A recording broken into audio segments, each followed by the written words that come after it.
Empezaré diciendo que los hombres tejen y por fortuna eso nunca ha sido una sorpresa para mí. Esta historia se teje los lunes a las 3. El hilo azul. Un podcast que se teje.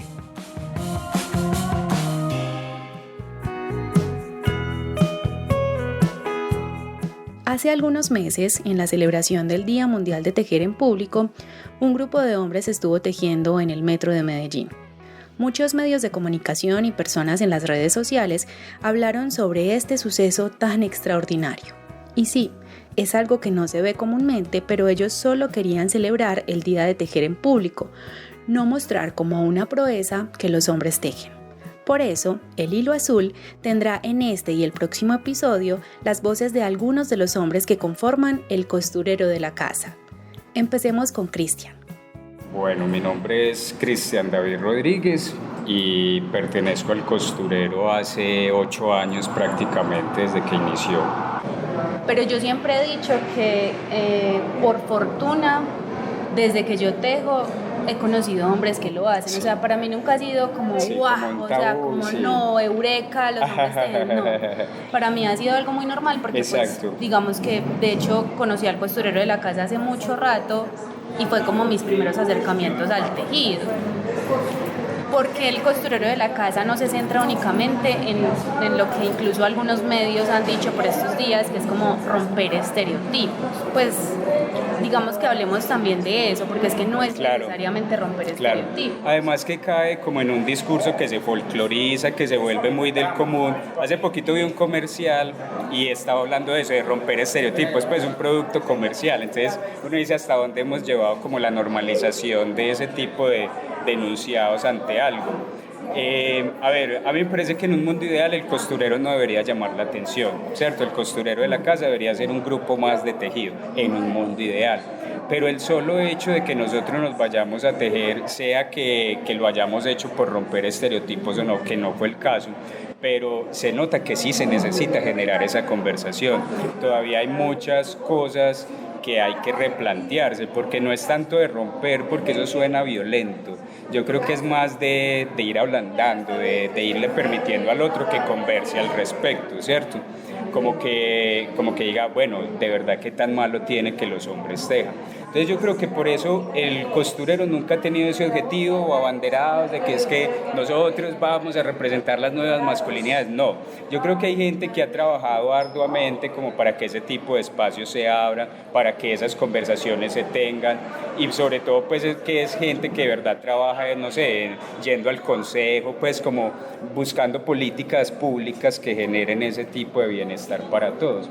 Entonces, ese no es el objetivo del grupo, porque lo que el grupo quiere es generar un lugar seguro donde cualquier hombre que quiera aprender a tejer o que ya sepa tejer pueda caer, luego sentirse como conocer la gente que hay en el grupo, que si es gente con la que compagina, pues entonces que siga viniendo, que es lo que ha pasado a muchos. Muchos dicen, es que yo antes no salía, me quedaba en la casa, pero ya ahora los lunes tengo una excusa para salir y venir donde los amigos, ¿cierto? Entonces a mí me gusta mucho énfasis en eso, porque yo siempre digo, en esencia, el colectivo es un grupo de amigos que se reúnen a tejer. Porque también solo de hombres. Yo creo que también hay una razón muy sencilla. A veces los temas de conversación requieren un igual para que sean fluidos, porque yo no creo que a veces los chistes que hacemos ahí fueran bien aceptados de pronto en un grupo de señoras, o no por todas, porque hay unas muy chéveres, muy liberales, ¿cierto?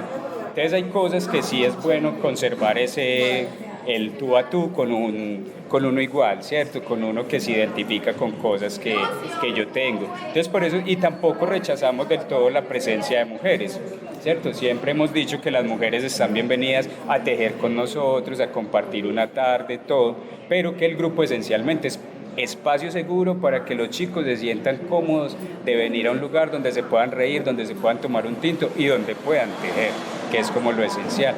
Y yo creo que entonces lo de los enunciados de muchas publicaciones es porque suena más impactante y más porque si ponen grupo de tejidos celebrando el Día Internacional de Tejer en Público, pues como que resbala un poquito más fácil y entonces como que no llama tanto la atención. Pero si ponen hombres rompiendo estereotipos, pues ahorita la gente, así sea por criticar, va a entrar a mirar y decir, ay, pero ¿cómo así que estereotipo? Que fueron los comentarios que yo me quedé, wow, sí necesitamos esta conversación. Lo mejor de los lunes es venir a tejer, y más que venir a tejer, porque lo podría hacer en mi casa tranquilo y libremente.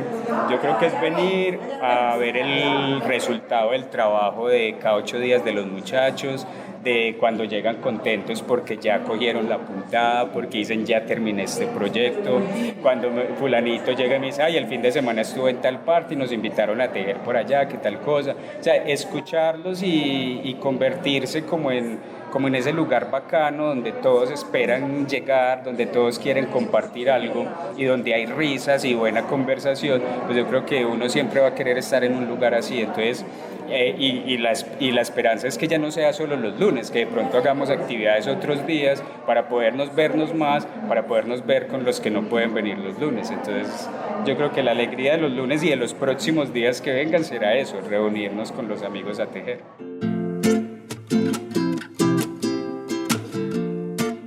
El Costurero se creó hace 8 años y en agosto celebran su aniversario. Todo empezó en un espacio cultural llamado La Casa, en la ciudad de Medellín, y ahora se reúnen en el claustro de Confama en San Ignacio. Lo hacen cada lunes a las 3 de la tarde.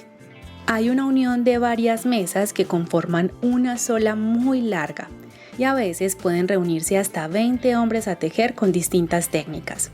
Hay mochilas, escarpines para bebé, amigurumis, mantas, prendas de vestir y de la diversidad de colores ni hablar. Vamos ahora con Alberto, quien es un apasionado por la moda y el papel que puede tener el tejido en ella. Hola Carol, vengo para aquí a saludarte porque estaba para allí que me conseguí un alumnito que quiere aprender brioche, que es como una de mis especialidades.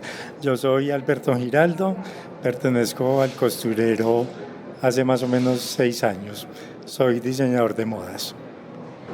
Hace algunos días yo te vi en un medio de comunicación luciendo unos zapatos tejidos. Hablemos de eso, de la moda y además, pues digamos, enfocado también en el calzado. ¿Qué ha significado eso para ti? A mí el tejido en algún momento me encontró, ¿sí? Y yo soy autodidacta. Alguien me iba a enseñar, nunca se dio la cosa. Entonces yo mismo cogí unos palillitos en mi casa y empecé a ensayar, le encontré una forma orgánica, eso me salió como las primeras puntas y dije, esto debe ser así, así, así, y le encontré una forma sistemática de eso, entonces muy bien. Y empecé a ensayar y a tejer y me hice un buzo, me hice una prenda, no la más linda, pero tenía forma, pues cuello, tronco, mangas, por donde sacar las manos, o sea, una prenda funcional. No muy linda, pero funcional. Después de eso entonces empecé a tejer, eso me entusiasmó demasiado y el tejido me ha atrapado.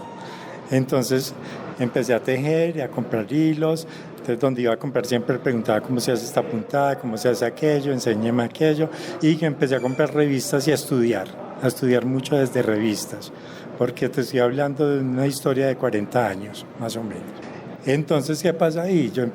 La gente empezó a ver mis productos, les gustaban, entonces yo terminé vendiendo muchos productos. Yo le tejía a la gente y siempre tejí en público. O sea, para ese tiempo yo era mensajero. Entonces, cada que había que hacer una fila en alguna parte por ahí, yo iba haciendo las vueltas y iba tejiendo en toda parte. Entonces, la gente me veía y me compraban y los mismos compañeros del trabajo me compraban cosas. Y yo al ver que ese volumen de pedidos estaba creciendo y que me daba ganancias, yo dije, no, tengo que empezar como a hacer algo más por esto. Entonces empecé a estudiar diseño de modas con una de las chicas que me vendía las lanas. Haciendo diseño de modas, haciendo como mis trabajos de mis figurines, de los vestidos, haciendo la ropa y todo eso. Un cuñado me veía. Él iba a la casa a visitar a mi hermana y por ahí derecho como de estar ahí en familia, veía que yo estaba estudiando y que yo hacía cosas y que le hacía un vestido a mi hermana y que hacía no sé qué y me veía haciendo las ilustraciones y él tenía una fábrica de calzado, todavía la tiene aún. Entonces a él le gustaba como lo que yo hacía y él me propuso, vos, ¿por qué no estudias diseño de calzado? Y yo, ¿qué? ¿Cómo? ¿Dónde es eso? ¿Cómo se estudia? ¿Eso existe? ¿Qué pasó? Bueno, los únicos que dictaban como esa temática acá era el SENA. O sea, en 6 meses yo aprendí como toda la moldería y las cosas y me llamaron para la fábrica de mi cuñado como diseñador. A mí eso me asustó mucho. Pues porque ya era una responsabilidad de dirigir una empresa, yo bien novato, de diseñador. Entonces eso era muy teso para mí. ¿Y aceptaste? Pero ya acepté, porque ese era el reto. Entonces yo dije, no, está bien. Y así cuando menos pensé, la universidad me estaba buscando para que yo fuera a dictar clases allá, la Universidad Pontificia Bolivariana. Pero hubo un momento en que también la Colegiatura Colombiana de Diseño estaba requiriendo a alguien con mi perfil y me fui a dictar clase también en la colegiatura. En la colegiatura estuve alterno con la Bolivariana, también dictando la misma cátedra y estuve en la colegiatura más o menos 15 años. Esa ha sido como mi historia laboral larguita. Larguita y con el tejido muy presente. Sí. Esto me hace tener mucha curiosidad, pues y que además yo creo que esto puede ser un episodio completo, pero podemos, o sea, se vale hacer la pregunta y es, ¿cuál ha sido en la experiencia que tú tienes, 40 años ya, el papel del tejido en la moda, ¿cierto? Porque digamos a veces vemos un poco eso perdido, pero en los últimos días hemos visto celebridades vistiendo crochet o que incluso grandes marcas en el mundo están impulsando como las prendas tejidas. ¿Cómo es ese cuento del tejido y la moda? Bueno, a ver, lo que pasa es el tejido y la moda. Una cosa es como el tejido manual y más artesanal, otra cosa es el tejido como más industrializado en máquinas, ¿cierto? Entonces ahí hay como 2 focos diferentes. Yo pienso que uno como diseñador se debería especializar en el tejido de punto para poder empezar luego a proponer esas prendas, porque ahí hay que entender el punto para luego poder desarrollar cierto tipo de prendas. Pero me parece exquisito pues que la gente ya pueda hacer esa alternativa, porque primero en diseño todos pensamos en telas, pero no como en texturas o en materiales o en fibras de los cuales pegarnos para hacer otras cosas. Entonces el tejido siempre ha dado como ese vuelco, como quien dice, no, es que vea, coja desde una fibra, hace otra textura y usted mismo va a crear la tela para poder hacer X o Y prenda. El hilo azul. Tejemos para unir historias.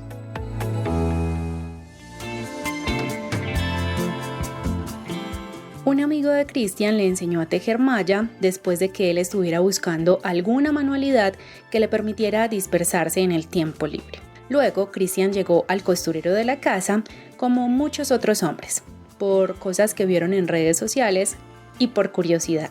Lo que no sabía es que iba a llegar para quedarse.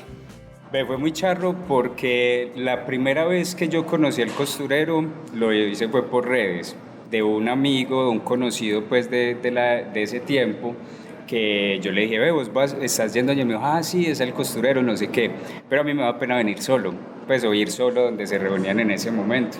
Entonces yo esperaba y el día que yo podía, él no podía. El día que él no, hasta que un día dije, bueno, hoy es jueves, en esa época nos reuníamos jueves, hoy es jueves, no tengo nada que hacer después del trabajo, me voy a subir a ver cómo me reciben. Entonces yo llegué y yo le dije, hola muchachos, vea, yo soy un poquito de malla, yo aprendí malla con tripapollo. Entonces yo llegué con mi tripapollo, las agujotas y la tripa es que la malla pues allá.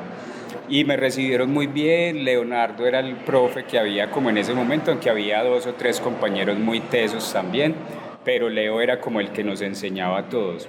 Y la gratitud con él por eso, porque yo ya con él aprendí fue todo lo del crochet, y yo todo lo del crochet sí se lo debo es al costurero.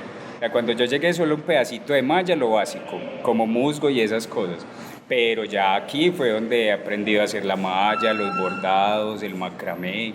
Entonces ha sido muy chévere pues como esa evolución que uno ve no solamente en el tejido, sino como persona y con el grupo de personas que está compartiendo ahora. ¿Quién era Cristian antes del costurero de la casa? Ve, aquí como entrando en infidencias, Cristian pasó por un proceso muy complicado en la adolescencia de depresión, de aislamiento, de autoaislamiento, porque en mi casa me decían salga, conozca gente, pero yo siempre preferí como estar solito en y siempre me ha gustado eso. Por ejemplo, los deportes que no sean de equipo, sino de cuerpo a cuerpo, de una sola persona, todo. Entonces, yo creo que eso incentiva que yo fuera muy independiente para muchas cosas. Entonces, cuando yo ya entré a un mundo laboral, me pasaba lo mismo, como que no encajaba, además yo trabajaba en algo que no me gustaba, que lo empecé a hacer, y como ya era la única experiencia laboral que tenía, entonces se acumuló un año más, y ya entonces llegó un momento de estrés, otra vez como de que se juntaron un montón de cosas, volvió esa depresión que sentí como cuando estaba más jovencito. Y entonces yo necesito hacer algo para manejar eso, o dejar de trabajar, o no sé, pues tengo que hacer algo. Y como dejar de trabajar no era la mejor opción, entonces ahí fue cuando alguien me recomendó, aprendí un hobby, una manualidad, algo que te entretenga, que puedas salir de tu casa, hacerlo fuera, y que sea algo como divertido para que también te salgas un poquito de eso. Y entonces ahí fue cuando empecé a buscar esa búsqueda de qué hago, a qué me dedico, cuando entonces conocí el tejido por este amigo que me enseñó malla y ya luego el costurero, y entonces yo dije, esto es lo mío, y llegó a ser tanto lo mío que llegó el día en que me voy a salir de trabajar y me voy a dedicar a eso. Yo creo que es muy bonito porque primero lo bonito que tiene tejer solo en tu casa, con tu música, de pronto con una velita o una varita de incienso, no sé, como la persona sea un momento tranquilo y feliz de ella y esté tejiendo, eso es mágico, porque ese momento es como una comunicación con uno mismo. Yo soy uno de los que yo empiezo a tejer solo y yo empiezo, bueno, ¿yo por qué le dije a fulanito esto? Y sí valía la pena decírselo así, ¿será que le escribo y le pido disculpas? Entonces empiezo como a desmenuzar cositas, interiorizar, aprender, como escucharme, y eso es muy bonito, eso aporta mucho porque lo va también quién soy yo y qué persona no quiero ser también. Esa comunicación es muy bonita. Pero, y el tejido rinde muchísimo cuando uno está solo, porque vos puedes hacer 20 vueltas en un momentico y no te diste cuenta. Pero cuando vos estás con el otro, compartiendo, que el otro te esté contando una historia que incluso tengas que volver a contar porque te dijo un chiste en ese momento, eso también es muy mágico. O sea, yo he escuchado aquí historias de vida que yo creo que si estuviéramos haciendo otra actividad, la otra persona no me la contaría, ¿cierto? Porque llega un momento de interiorización, de conocer al otro, de como que está ahí tan tranquilo y te veo tan tranquilo que me nace contarte esto, ¿cierto? Entonces, esa comunicación, esa relación que se va generando, por ejemplo, tejer en pareja, a mí eso me parece la cosa más maravillosa del mundo y que debería ser una terapia. Exacto, y sobre todo porque hay un momento donde hay silencio y uno se dice tantas cosas en ese silencio, en un mundo que está que es que le tenés que mandar un mensaje, que lo tenés que llamar, que le tenés que... No, o sea, a veces compartir ese silencio es muy bonito y se crea una comunicación como que vos paras de tejer y mira, es como que, ay, tan rico que paso con esta persona, sí, ¿cierto? Sí. Porque de pronto estar con una persona que no sea tejedor, pues, por ejemplo, para mí sería muy complejo porque yo le dedico mucho tiempo a esto. Entonces, si estuviera con una persona que no le gusta hacer esto o que no le llama la atención o que no, podría ser complicado porque, entonces el tejido, yo, pues, podría llegar a presentarse. Y obvio el tejido. Sí, lamentablemente uno diría, lo siento, el tejido. El tejido primero. Claro. Entonces, eso es muy bonito, la comunicación que permite el tejido con otro. Yo creo que por eso las comunidades ancestrales utilizan el tejido también para generar ese círculo de palabra, porque es que, y las personas que lo hemos hecho, que mambiamos cuando estamos tejiendo, se nota esa comunicación que tiene ese estado, que se pone el cuerpo de receptividad, la energía del tejido, como la conciencia de cada movimiento para generar la puntada. Como muy presente. Exacto, muy en el presente, muy de lo que estoy haciendo en este momento, y por eso ellos enseñan que cada tejido hay que terminarlo porque el tejido es como la vida, o que lo desbarate y vuelva y comience, pero el tejido hay que llevarlo hasta donde hay que llevarlo, no como que yo voy a empezar esto y lo voy a dejar ahí. Yo sé que para los tejedores es muy difícil porque siempre tenemos 1000 proyectos empezados, pero siempre los terminamos. Sí.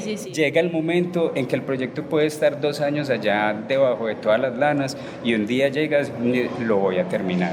y lo terminas y queda precioso y era la prenda para ese momento y le aparece el comprador o la persona que se lo vas a regalar. Es muy charro, pero funciona. Entonces, para mí, el tejido se empezó como una terapia. Los lunes de 3 de la tarde a 7 de la noche hay risas, anécdotas, ideas, creatividad y mucho cariño. Y como dice Cristian, en un mundo ideal eso no debería sorprendernos.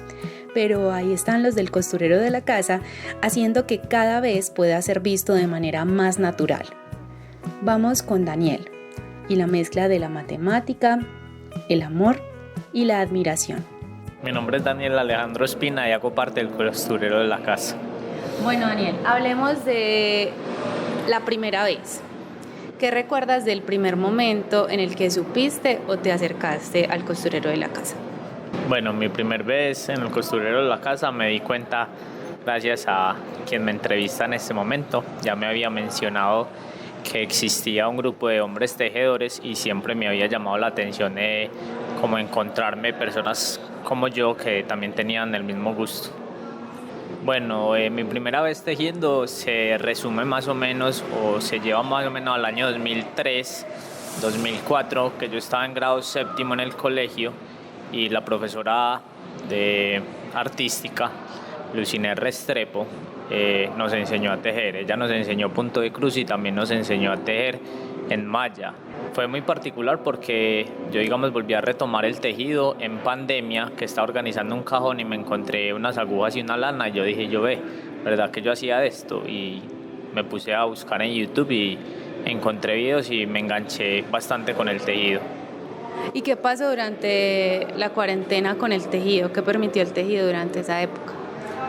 No, yo creo que encontré en el tejido mientras trabajaba como docente, que nos tocaba también, digamos, de manera virtual, como salirme de mi zona y me tranquilizaba bastante. Inclusive tuve como la oportunidad de tener como mis primeras ventas con el tejido, haciendo cuellos y bufandas. Para quien no sabe, pues yo soy matemático de la Universidad de Antioquia y el tejido y la matemática se relacionan mucho como con cuestiones de patrones y simetrías.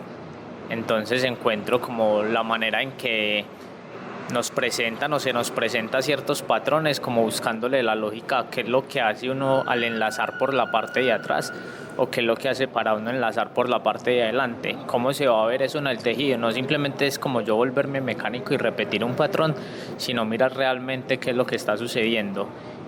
Algo también muy particular que me está sucediendo últimamente es que estoy aprendiendo crochet y le busco como mucho la lógica a esto. Por ejemplo, en la manera en que se hacen disminuciones, aumentos, siempre es como buscar la simetría de que disminuzco la misma cantidad o aumento la misma cantidad, dependiendo de la cantidad de puntos con los que empiezo. Bueno, yo acá en el costurero de la casa, la mayoría de compañeros trabajan crochet, son muy pocos los que trabajan a 2 agujas y siempre me causaba esa curiosidad. Una compañera me compartió en Instagram una correa para la cámara para hacer en crochet, porque en 2 agujas no veía y yo dije, yo no, tengo que hacerme una correa. Y vine un lunes común y corriente, como suelo frecuentar el costurero, y le pedí a Cristian que me enseñara. Estaba ocupado en el momento y hubo otro compañero que estuvo disponible y me enseñó. Todos dicen que si uno aprende primero a 2 agujas y luego crochet se le es más fácil. Entonces mi primer acercamiento y mi primer trabajo fue una correa para la cámara y ya de ahí me he ido soltando, aprendiendo como los puntos. Igual hay bastantes buenos compañeros y maestros de tejido dentro del grupo. Ahorita con Cristian hablábamos sobre el regalo en el que se convierte tejer en pareja y, digamos, estar acompañados de personas que también disfruten de esto. ¿Qué significa para ti también la posibilidad de tejer en compañía? Bueno, yo creo que es muy especial sentirse uno tejiendo con compañía, sea con los compañeros del costurero o con mi pareja, porque es como una paz y una tranquilidad que se le puede brindar al otro, el apoyo, el estar como en un silencio constante y que en ocasiones sea como no me hables porque me estás desconcentrando y me perdí contando los puntos. o que espérate termino esta vuelta porque se me olvida el patrón. Pero yo creo que la compañía, y más que todo como en este tipo de arte, es muy, muy genial, como que se siente mucha más empatía en un montón de cosas cuando se teje con otro. La mesa también se llena de vasos de café y paquetes de confites o de galletas que algunos llevan para compartir.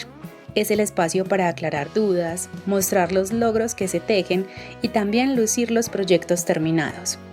Si quieren conocer más de ellos, pueden seguirlos a través de su cuenta de Instagram, @elcosturerodelacasa.h. Además, recuerden seguir la cuenta de Hilo Azul Crochet porque allí se podrán dar cuenta de las historias que vendrán. Nos seguiremos escuchando. Y sí, terminaré diciendo que los hombres tejen.